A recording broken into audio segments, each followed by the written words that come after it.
After a 2-year stint as the Broncos head coach, Vance Joseph is now back in Denver, this time as a defensive coordinator.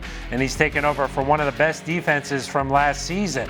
Under his command, what will the defense look like this upcoming year? That's next on Countdown to Camp.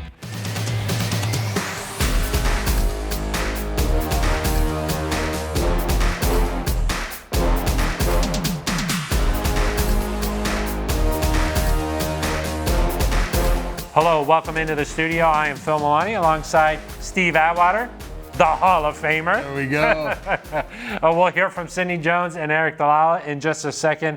Steve, last year this defense was really good. Yes. What do you think it's going to look like under Vance Joseph? I think it's going to still have the traits from last year.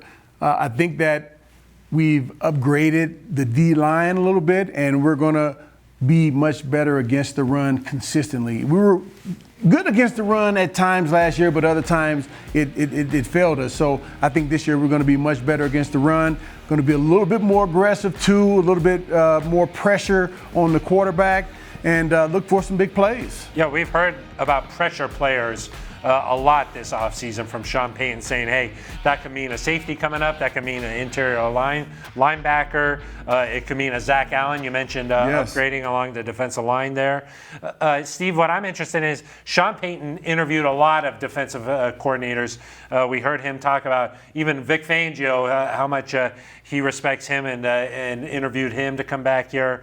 Why do you think he chose Vance Joseph? Well, he saw Vance's body of work, one, and he also said, hey, I really like his demeanor as a defensive coordinator. And Vance is a great teacher as well, and that's one of Sean Payton's big things is making sure that coaches can teach players, because most guys on the roster aren't first-round draft picks. They aren't second-round draft picks. They're third, fourth, fifth, sixth rounders and free agents, and those guys need to be developed. And the only way you can do that is to have coaches who are great communicators and they know exactly what they want to do with their defense. And I think Vance Joseph fits that perfectly. Last year, a heck of a defense for the Broncos in 2022. 12th against the pass, 10th against the run, and 14th in points per game, just 21.1 points allowed last season. Steve, some of that, though, I felt like was because the Broncos were down in some of these games. Opposing offenses didn't feel like they needed to be quite as aggressive, don't you think? Oh, definitely. I thought that they didn't feel like they really had to press because, hey, they had a lead and we were like, hey, we're just going to try and milk the clock and just, be super conservative on the offensive side of the ball. So hopefully this year, with our offense being much more productive, the defense, we'll get a true idea of what this defense can be like, and hopefully those rankings will go up much higher. No doubt that it was a good defense, but there were times where the scheme, you just didn't feel like maybe opposing offenses were really attacking them. Let's go over to Sidney Jones and Eric Dalala. Guys, what do you think that this defense can look like, and how can Vance Joseph make it even better? Well, Phil, if you look at Vance Joseph's, coaching career, he was a DB's coach for nearly 10 years in this league. I mean, he played in this league for 2 years.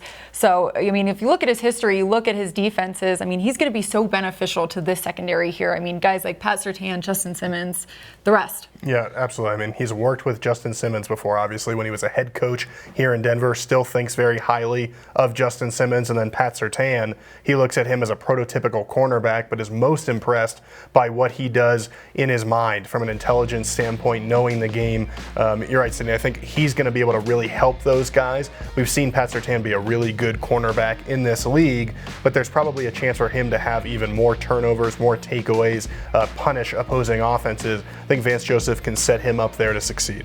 Yeah, it was cool hearing Vance Joseph talk during mandatory minicamp. Things kind of came full circle for him.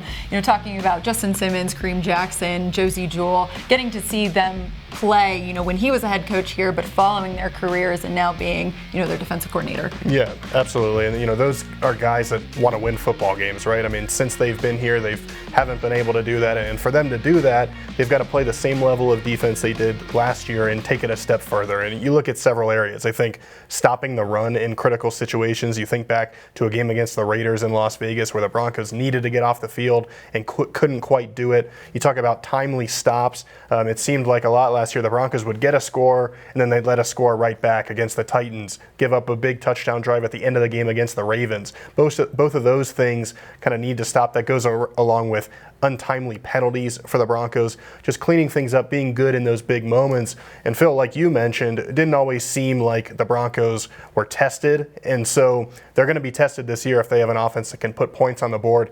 They've got to be ready to respond. Vance Joseph, with his attacking style defense and some of the guys they've got on this roster now, he'll be ready to do that. I think it'll be fun to watch this Denver defense again this season. Steve, Phil, send it back to you guys. Steve, the last thing here about Vance Joseph, if you watched any of those behind-the-scenes videos last year from his time in Arizona, it seemed like guys genuinely loved playing for him. Why do you think that is? What is it about Vance that guys really enjoy playing for him? Well, I think it goes back to the reason why Sean Payton really wanted Vance Joseph here is, one, he's a great communicator. He understands the defense, and he knows how to explain things in a way to where the players can grasp it easily, to where they don't have to continue to ask, oh man, I don't understand what he's saying. He said it, but I still don't understand it. And I've had coaches that I played for to where they could say it, but it just didn't quite make sense. But Vance, I think, having played the game, in addition to how long he's been a coach in the NFL, he knows how to explain it to where people understand it. And I think that's what people love. I think players love knowing and having a clear idea of the expectations of their coach. One of those guys you played for, Wade Phillips, Vance Joseph said he reached out to him. Was a head coach and then now back as a defensive coordinator. Of course, Wade Phillips did that. You see any similarities there, Wade and Vance? Yeah, well, I do. Not so much? Well, I think Vance will probably put a little bit more pressure on offenses than Wade did, at least when Wade was our coach. We played a lot of cover two. That was our primary defense, and we brought different blitzes and a lot of disguises off of it. I love that defense, but I think Vance will have a little bit more pressure than Wade did when I played for Wade. Wade was just getting pressure later on from guys like Von Miller and DeMarcus Ware. Oh, yeah. He's just like, you guys just do it. Yeah, they brought pressure all over the place, and many times they didn't even have to blitz. They could bring pressure with just four guys, and when you have a defense that can do that, it's very special. Well, we'll see what's in store for this defense under Vance Joseph next year as he's back as a defensive coordinator. That's going to do it for us. For Sidney Jones and Eric Dalala, the Hall of Famer Steve Atwater, I am Phil Milani. This has been Countdown to Camp.